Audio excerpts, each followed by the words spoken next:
El hispanismo británico es una realidad importantísima en todas las materias, la historia política, la historia social, la historia económica, la historia literaria, por supuesto, también. Hay que recordar desde la historia literaria de Fitzmaurice Kelly, o los estudios y viajes de Gerald Brennan, o en el campo de la historia contemporánea, pues la historia de la Guerra Civil Española del llorado, del siempre recordado Hugh Thomas.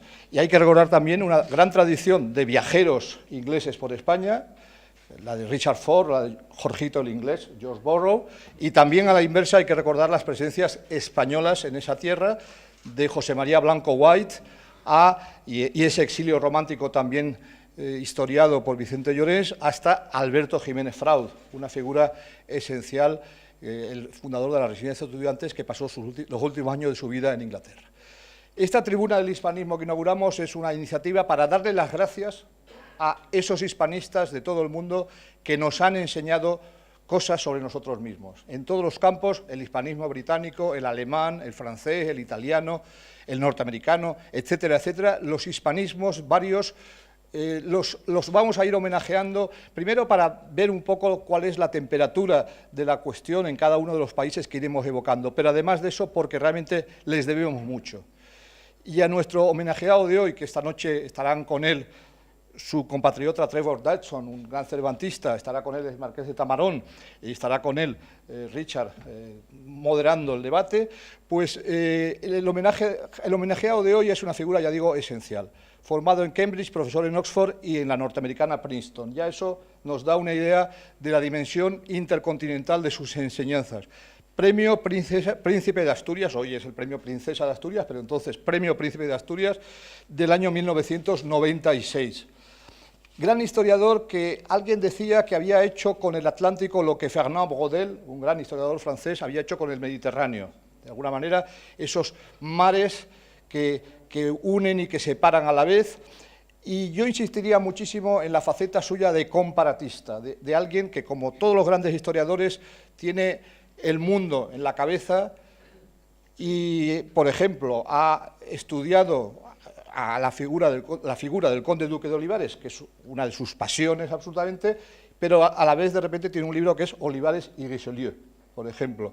La gesta española en América, la ha mirado con ojos nuevos y la ha mirado también en comparatista, en el sentido de que ha dedicado, por ejemplo, un libro a la comparación entre el Imperio Español, el Imperio Británico, y ha estudiado la evolución de los territorios de la corona británica en el Nuevo Mundo y la evolución de los territorios de la corona española, y ha buscado, digamos, similitudes y diferencias. La principal similitud es que los Estados Unidos de América se mantuvieron unidos, mientras que los territorios españoles se disgregaron en multitud de repúblicas. Habría que evocar también a Brasil, también territorios portugueses que se mantuvieron unidos y de hecho se llaman Estados Unidos de Brasil. Evidentemente los territorios españoles estaban mucho más dispersos y era bastante más fácil, digamos, que se disgregaran. Y entre otras cosas, sin embargo, mantuvieron, lo mismo que sucedió en los Estados Unidos, mantuvieron la unidad del idioma, que es algo que aquí en el Cervantes nos preocupa, nos interesa y nos apasiona, digamos, como historia.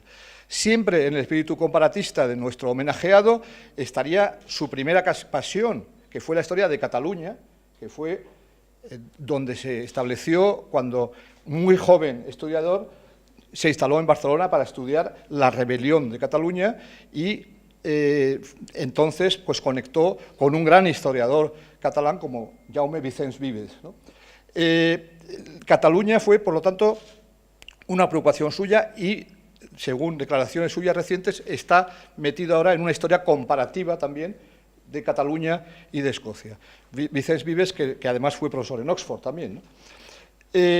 Otra de sus pasiones, y en ese sentido estamos hablando de un historiador que también se acerca, por supuesto, a la literatura, pero también al arte. Otra de sus pasiones es el Museo del Prado, sobre el cual ha escrito un gran libro en colaboración con un hispanista, un historiador del arte, como Jonathan Brown, Él ha participado en multitud de iniciativas hispano-británicas. Le recordaba hace un momento las tertulias hispano-británicas, que han jugado un papel muy importante entre nuestros dos países. Allí nos conocimos en Londres hace unos años. Son unas tertulias que un año es en el Reino Unido, otro año es en España. También es alguien que he citado el Premio Príncipe de Asturias, es alguien que ha recibido, ha tenido una relación estrecha con la corona y en concreto recientemente estuvo presente en la visita de los reyes a la Universidad de Oxford. Por lo tanto, estamos ante una figura universal de la historia, un hispanista inglés que nos ha enseñado muchísimas cosas sobre nosotros mismos, sobre nuestro pasado, sobre ese pasado transatlántico tan importante para la historia, pero también para la historia de la cultura, que es en definitiva lo que en este instituto pues, nos dedicamos, aparte de enseñar el idioma de Cervantes. Por lo tanto, enhorabuena y muchísimas gracias por haber aceptado nuestra invitación hoy.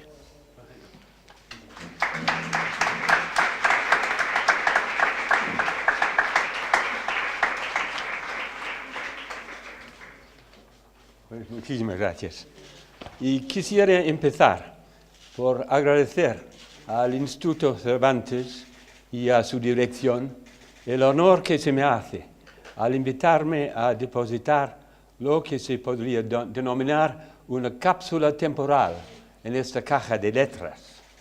Soy muy consciente de que soy el primer hispanista en recibir este honor, y si bien siempre he resistido el título de hispanista por evocar un mundo cultural que ya desde unas décadas ha desaparecido, esto no me impide expresar mi profunda gratitud por este reconocimiento de lo que he intentado contribuir a nuestra comprensión de la historia de un país que tanto he amado desde mi primera visita como estudiante en 1950.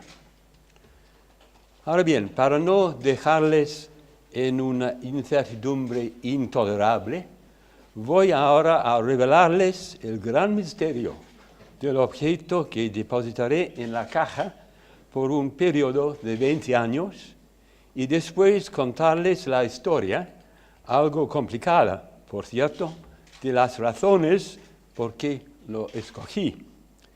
Mi donación consta de un reloj suizo que desde muchísimos años he cesado de llevar. Y su historia empieza en el año 1945, el año de la terminación de la Segunda Guerra Mundial. Por aquel entonces tenía 15 años y era un alumno de Eton College. Uno de mis amigos en el colegio, donde los dos fuimos becarios, se llamaba Julian Slade, quien tenía talentos artísticos y más tarde se haría famoso como compositor de comedias musicales. Los dos teníamos hermanos menores, él un hermano y yo una hermana. Durante la guerra, se publicaron relativamente pocos nuevos libros para niños, debido en parte a la falta de papel para las editoriales. Además, fueron en general de calidad no muy alta. Al darnos cuenta de esto, y conversando un día los dos, pensamos que, llenos de confianza a nuestros 15 años, éramos perfectamente capaces de superar el nivel general. Y así decidimos escribir un cuento para niños de unos 7 u 8 años, las edades de nuestros hermanos. Lo redactaríamos juntos y Julian diseñaría las ilustraciones. Y así fue que nació la famosa historia de Nibble the Squirrel, la ardilla Bocaditos. Se trata de la historia de una de esas ardillas rojas que todavía se ven en partes de Gran Bretaña y el norte de Europa, aunque por lo general han sido expulsadas por sus hermanos malos, las ardillas grises. Nibble, como el menor de la familia, se sentía muy infeliz por ser explotado por sus hermanos mayores. al enterarse por una golondrina de tránsito que en Londres se encontraba un paraíso para ardillas, nada menos que Kensington Gardens, decidió huir de la casa clandestinamente e ir en búsqueda de ese paraíso. Puso en una bolsa sus pocas posesiones, de las cuales la que más apreciaba era el disco cristal de un reloj, y de noche consiguió escaparse y comenzar su peligroso viaje hacia Londres. Sigue la historia de las aventuras que encuentra Nibble por el camino, entre ellas la encarcelación por una malévola ardilla gris. En el curso de su viaje le ayudan una serie de animales y pájaros, incluso un cisne que se muestra pendiente de la moda más reciente, y una suave nutria que le lleva a cuestas por el río Támesis. Al final, llega a Kensington Gardens, que efectivamente resulta un paraíso. Ahí pronto encuentra a una simpática ardilla roja hembra. Los animales organizan una gran boda y de ahí en adelante la dichosa pareja vive felizmente en los jardines con su creciente familia. Una historia pues llena de drama, acentuado por las espléndidas ilustraciones de mi coautor. Presentamos el texto a un editorial que, ante nuestra sorpresa, lo aceptó enseguida, y en 1946 se imprimieron 10.000 ejemplares del libro. En ese clima de la posguerra, hambrienta de novedades, se vendieron todos. Muchos años más tarde, para divertirme, busqué a Nibble the Squirrel en el viejo catálogo con fichas de papel del British Museum, ahora de la British Library. Ahí efectivamente estaba el nombre de John Eliot, seguido por las palabras narrador de cuentos. No muy lejos, en el catálogo, topé con un tal John H. Eliot, autor de La rebelión de los catalanes, La España imperial y algunos otros estudios de un restringido interés histórico. Sería interesante saber si alguna vez ambos llegaron a conocerse. Gracias a mis derechos de autor, tenía una cantidad respetable de dinero a mi disposición. Antes de la guerra, había tenido una haya suiza que ahora vivía en St. Gallen, y mis padres arreglaron con ella mi visita de un mes. Así, en el verano de 1946, a la edad de 16 años, viajé en tren y solo a Suiza, mi primera visita a un continente europeo que muy lentamente estaba empezando a recuperarse de los estragos de la guerra. Pasé allí unas semanas agradables, si bien bastante hambrientas, aprendiendo un poco de alemán, y al final quedé con suficiente dinero para comprar un recuerdo permanente de mi estancia. Ustedes se acordarán que el tesoro más apreciado de mi ardilla era el disco cristal de un reloj, y decidí emplear el dinero restante para comprar un buen reloj suizo. Así que era claro porque pongo ahora en la caja de letras un reloj suizo como un recuerdo de la primera e inolvidable experiencia de mi vida de autor. Ahora bien, un reloj no es un objeto inapropiado para un historiador invitado a ofrecer una donación a la caja de letras. Los historiadores somos, por formación y vocación, los guardianes del tiempo. Según ese maestro de la historia, Fernand Braudel, existen 3 clases de tiempo histórico. En la primera, que Braudel llama la longue durée, el movimiento es tan glacial que parece casi imperceptible, puesto que los cambios tardan siglos en realizarse. Es algo que vemos, por ejemplo, en las sociedades preindustriales, cuando el impacto de los hombres sobre su entorno queda fuertemente limitado por la ausencia de progreso tecnológico. Hay otra clase de tiempo, el tiempo de medio durée, épocas en las cuales el tiempo se acelera. Y finalmente, existe el tiempo de courte durée, cuya historia, según Braudel, no es más que la simple crónica de sucesos, la agitación de la superficie, su manera de describir con un cierto desdén las decisiones y las acciones humanas. Esta clasificación braudeliana del tiempo histórico resulta para mí demasiado rígida, ya que subestima el papel del individuo como también de la contingencia en el desarrollo de la historia. Sin embargo, la obra de Braudel y de la escuela francesa de los Annales, tan poderosa en las décadas de 1940 y 50, cuando estaba empezando mis investigaciones archivísticas, consiguió concentrar la atención de los historiadores en la importancia de la conjunción de continuidad y cambio en el paso del tiempo.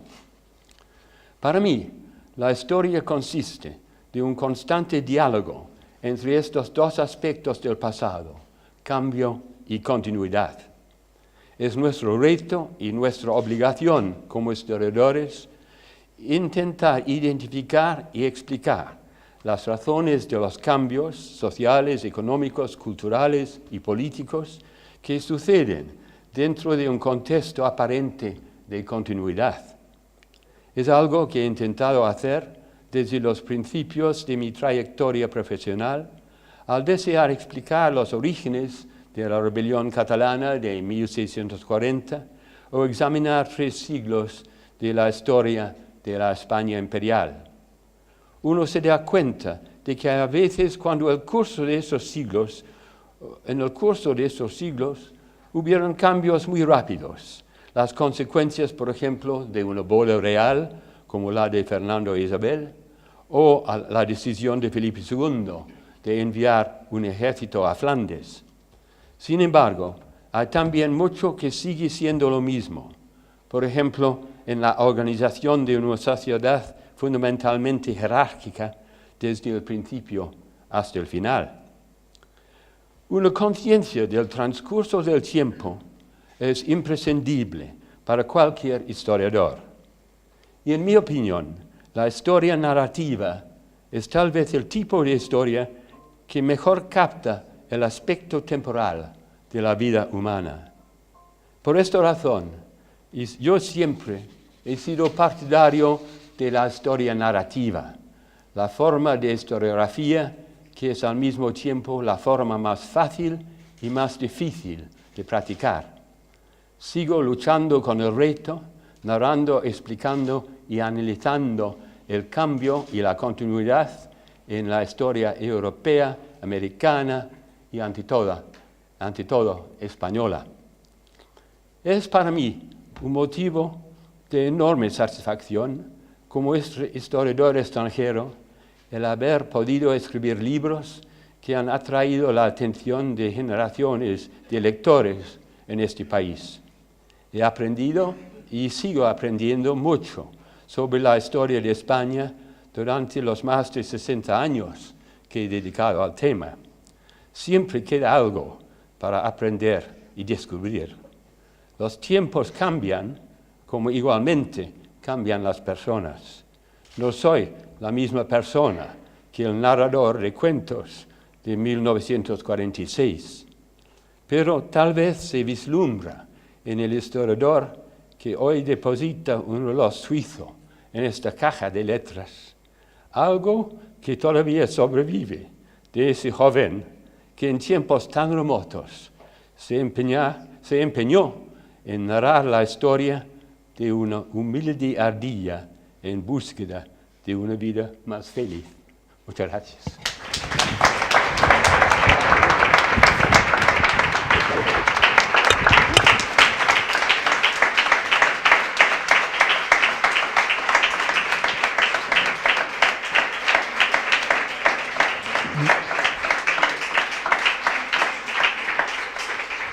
Muchísimas gracias, don Elliot, por estas maravillosas palabras, todo lo que cabe en un reloj suizo.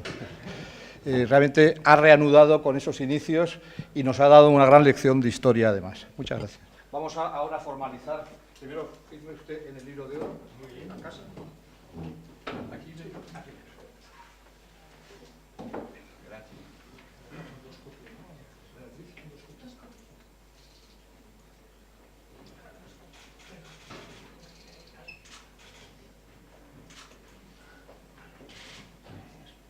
Y ahora vamos a firmar el contrato de depósito, porque no es donación, es depósito. Claro, claro.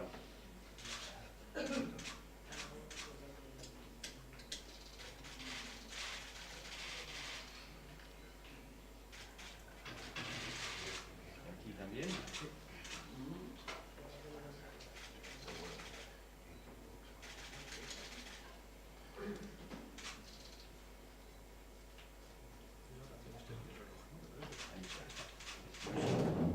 Bueno.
Thank you.